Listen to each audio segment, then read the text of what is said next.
Fundiendo core la que hay, ay, ay, ay, ay. Quien no anda corre la que hay, ay, ay, ay, ay. Fundiendo core la que hay, ay, ay, ay, ay. Yeah. Quien no anda corre la que hay, ay, ay, ay, ay. Wow, se despega like a rocket. Uy, yeah, she been Meraki. Yeah. Una de honey, honey. Yeah. Baby, no lo pares. Yeah. Si es la que hay, pues la que hay. Yeah. Y Peter Sonner, that's my kind. Wow, lo quieres pa' mirar el time. Yeah, yeah, yeah. Por si algún día ya no hay. Yeah, yeah, yeah. Wow, ey, no beben vaso hay. Copa y Peter con limón no quieres tanquear. Yeah, que tío no hay mala, desaprovecháis. Y aunque eso diera la ocasión, así la aprovecháis. Le llega heavy, hoy no va a portarme bien. Toca pelle y me vacila 10 de 100. Ahora es pussy retrega constantemente. She's smoking glass, casi que rats. Mi nombre por tu ciudad. Baby, sigue que lo escuche el vecino. So, finally guys, dumating na yung kanilang Kawasaki KLX 300. This one is 2024 model, no? Umpisahan muna natin guys sa kanyang technical specification. Of course, this one is powered by 292cc, 4-stroke, single, dual overhead cam, liquid cooled, at meron siyang compression ratio na 11.1:1.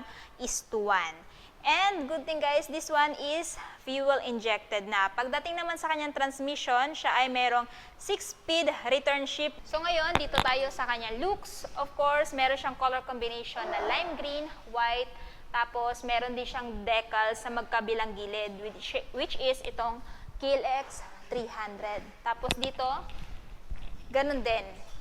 Ayan, KLX 300.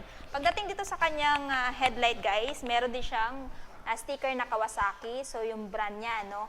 So, yung nagustuhan ko dito sa bagong labas na Kawasaki KLX 300, modern na siya guys, kasi kung mapapansin nyo, yung kanyang headlight is naka-LED na, no? While yung kanyang turn signal is naka-bulb type pa rin. So, kung mapapansin nyo guys, ayan, napaka-durable naman ang pagkakamount ng kanyang turn signal light. Hindi siya putyo-putyo, talagang gawa siya sa high quality materials. And isa pa, ang nagustuhan ko dito is naka-inverted telescopic fork na siya sa front. So meaning sa mga lubak-lubak, napakaganda na po ng plane na suspension niya sa front. Tapos yung color is, ayan guys, faded gold. So nga pala no, kung gusto niyo tong palitan ng tire, pwede naman yung motard. Actually, yung hinahanap ko yung Kawasaki KLX 300 SM pero hindi pa dumating dito. Yung dumating pa lang dito is ito na variant, no? So, ayan, pagdating sa tire guys, napaka-friendly niya sa mga lubak-lubak kasi nga naka-spike na siya. And isa pa, pagdating dito sa kanyang cast wheel, siya po ay naka-spoke or naka-yantas. Tube type pa rin po itong isang to, no?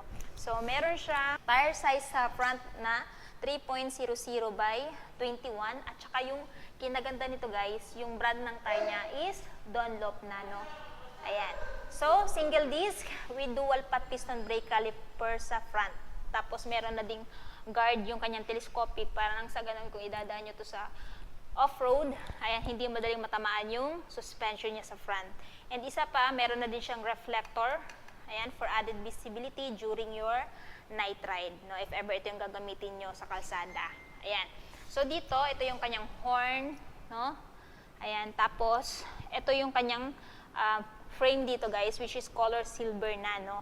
And kinaganda dito sa kanyang bandang radiator guys, may cover na. Nang sa ganun, kung, ayan, idadaan nyo again to sa off-road, hindi madaling matamaan ng bato-bato. Ayan, so, dito tayo sa side. Ito yung itsura niya sa side. Wala na kayong iba makikitang decals, kundi itong KLX 300 lamang. Dito, wala siyang decals. Pagdating sa seat, ayan, obviously, since siya ay pang off-road na motor, hindi nyo maasahan na generous yung kanyang seat cushion. Pero kahit ganun pa man, medyo malambot na din. Tapos naka-rough na din yung kanyang seat cover.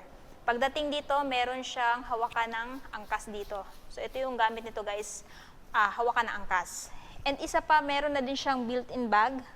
Ayan, pwede mong ilagay dito yung papers ng motor mo. At the same time, yung mga personal belongings mo, no, nakasyang-kasya dito. I think hindi naman siya madaling mabasa ng ulan. No? Para siyang waterproof bag dito sa likod ni KLX 300. So, free to guys pag binili nyo itong pang off-road na motor nila. Yan. So, dito tayo sa handlebar. Dito sa handlebar guys, ayan, naka-naked. So, meron siyang kill switch off, activated, electric start. Yun yung button meron dito. Dito sa left side, high beam, low beam, turn signal switch, ayan, tsaka yung horn. Pagdating sa kanyang side mirror, typical na side mirror guys, bilog, ayan.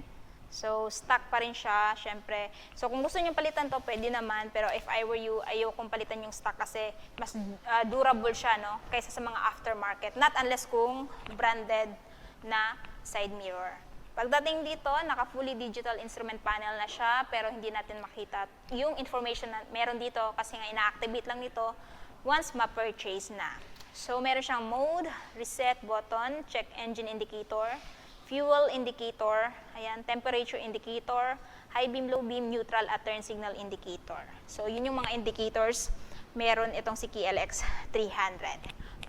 Pagdating sa levers, naka-silver, ayan, both left and right. So, sa clutch, ayan guys, malambot yung clutch niya, no? Yan. So, ito yung apaka ng driver, yung cambia, side stand, obviously wala siyang center stand. Tapos yung chain niya, ayan.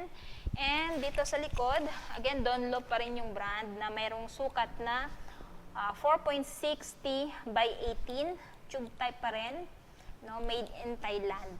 Ayan. So, dito tayo sa tail. Dito naman sa tail guys, bulb type po yung brake light, turn signal is naka-bulb type.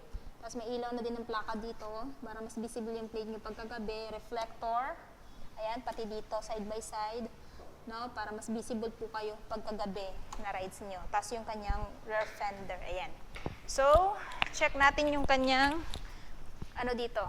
Ito yung kanyang suspension guys. Yung ginaganda dito sa suspension ni KLX 300 is adjustable na, no. So, yung pangalan ng suspension niya sa likod guys is Unitrack Gas Charge Shock with Piggyback Reservoir with adjustable compression, rebound damping, and spring preload 9.1 inches. So in short, no, adjustable po yung suspension niya sa likod. Yun. Tapos, pagdating naman sa kanyang braking system sa likod, siya po ay merong single 240mm pedal disc with single piston caliper. Ayan, naka-pedal disc brake din yung sa front guys. Same lang sila sa likod. And, of course, naka-swing arm which is yung color ay silver. So, pansin ko lang din pagdating sa kanyang tambucho guys, napakaangas na, no? Ito yung tambucho nyo. Ito yung kanyang cylinder. May guard para hindi mapaso yung legs mo pag uminit yung engine. Ayan. Tapos pagdating dito, may guard din siya. Ayan guys, ganda din. Tapos ito guard din to para hindi madaling mapaso yung legs ng angkas mo. So for me, napaka-goods nito na merong guard dito. Ayan, ito yung itsura ng kanyang muffler guys, no? Para siyang light faded gold. So premium na premium po yung datingan nitong isang to. Ayan. So ito po yung itsura niya dito and dito naman. Ayan. So, pagdating sa seat height at saka sa ground clearance, guys, ilalagay ko na lang sa screen. So, ayan. So, kung interested po kayo dito kay Kawasaki KLX 300, 2023 model, meron po siyang updated price, guys, na, ayan, 315,000 kung bibilhin nyo po ng cash. Pero kung gusto nyo po ng hulugan, yung down payment is 40,000 plus at monthly sa 3 years na 13,864. Pero kung gusto niyo po ibang bracket, meron po kayong mapagpipilian na 6 up to 36 months. So, open po din sila sa bank financing at free registration at TPL insurance. Itong motor na to guys is available lamang sa Kawasaki Cream Tagum. Ilalagay ko na lang po yung full address, magiging phone number nila sa description box ko sa baba para po makapag-inquire kayo regarding sa motor na to.